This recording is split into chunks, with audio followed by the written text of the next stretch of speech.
For nearly a decade, Roman Reigns was WWE's golden boy, the chosen one. He was tall, powerful, handsome, with a lineage rooted deep in wrestling royalty.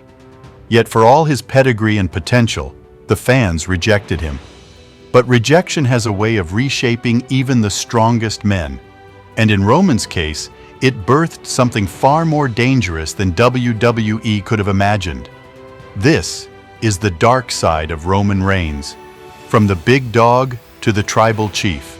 At first, Roman Reigns was marketed as WWE's next John Cena, a heroic babyface meant to lead the new generation. The big dog persona was strong, but fans weren't buying it. The more WWE pushed him as the face of the company, the louder the boos became. Every arena he entered echoed with resentment. "We don't want you!" the crowd screamed. Roman smiled through it.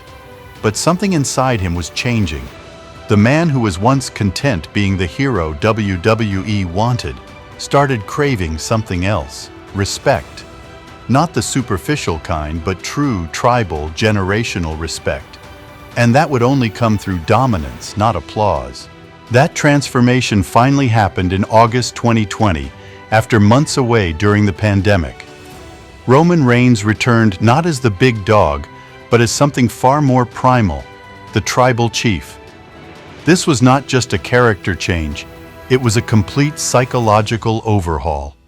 Perhaps the most chilling moment in Roman's rebirth was his alliance with Paul Heyman, the very man who once stood beside Brock Lesnar, the man who destroyed Roman at WrestleMania 34. Heyman is not just a manager, he's a puppeteer, a strategist. And he doesn't just stand beside champions, he helps create monster. With Heyman whispering in his ear, Roman Reigns unlocked a side of himself the WWE Universe had never seen before. Calculated, cold, cruel. He wasn't fighting for titles anymore. He was fighting for control.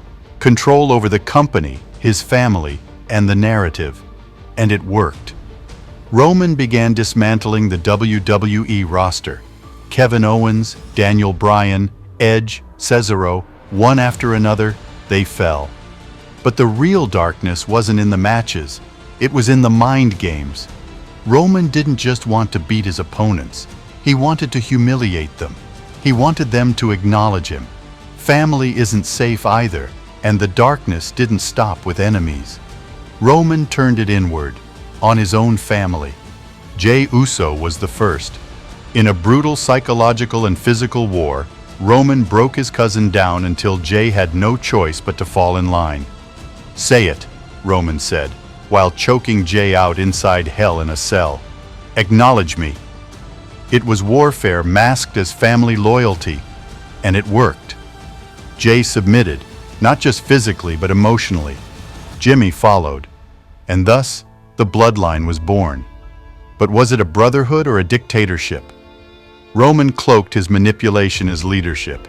He told his cousins that this was about family pride, about legacy. But the truth? It was about power. He didn't want unity. He wanted obedience. Any sign of rebellion was punished. Every misstep was met with verbal lashings and subtle threats. Roman ruled not with love, but fear. And the fans? They were hooked. Roman Reigns' Universal title reign became legendary, not because of the wins, but because of how he controlled the WWE. Every challenger walked into his domain already psychologically defeated. He weaponized emotion. He used guilt, pride, betrayal, all to break his opponents mentally before ever throwing a punch. This wasn't sports entertainment anymore. It was psychological warfare. Behind the scenes, superstars began speaking about the aura of Roman. Locker room stories circulated about how deeply he was leaning into his character, staying distant, staying focused. Some admired him, others feared him. He was no longer the top superstar.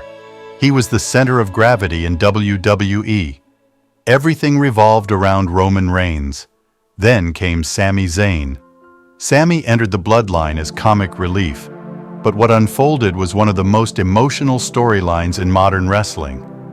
Fans fell in love with Sami's desperate attempts to prove himself worthy of Roman's approval. Roman, ever the manipulator, saw an opportunity. Someone who would fight for acknowledgement without ever threatening the throne. But Sami got too close. The audience saw it before Roman did.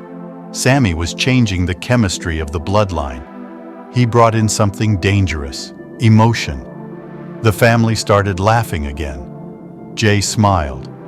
That was the threat. Roman didn't want love. He wanted fear. And so, when Sami finally stood up to Roman at the Royal Rumble, with a chair shot heard around the world, it wasn't just a betrayal. It was a mirror. Roman saw what he had become. He didn't just destroy Sami after that. He needed to destroy him. Because if Sami's love for the family was real, then Roman's entire empire was built on a lie. The mask was cracking, and it was terrifying. Cody Rhodes returned to finish his story. The fans believed this was it, the moment the Tyrant would fall. But Roman Reigns didn't lose. He cheated. He clung to the throne. That decision divided fans. But in reality, it was the perfect move. Because the darkest part of Roman Reigns wasn't that he had power. It was how desperately he needed to keep it. The fear of losing it consumed him.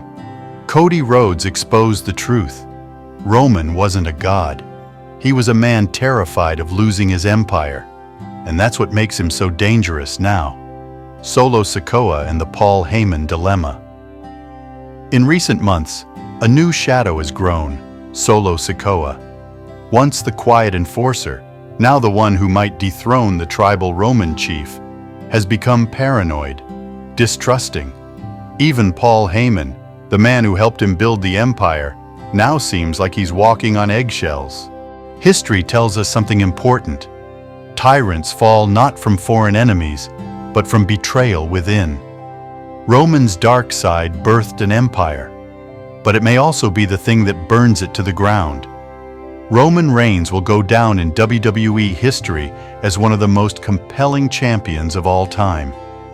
His heel turn was not just career-saving, it redefined what it means to be a main event talent. But the darkness that made him great is also what makes him tragic. Because deep down, Roman Reigns is still that man who wanted to be loved, who wanted to be respected, not because he demanded it, but because he earned it.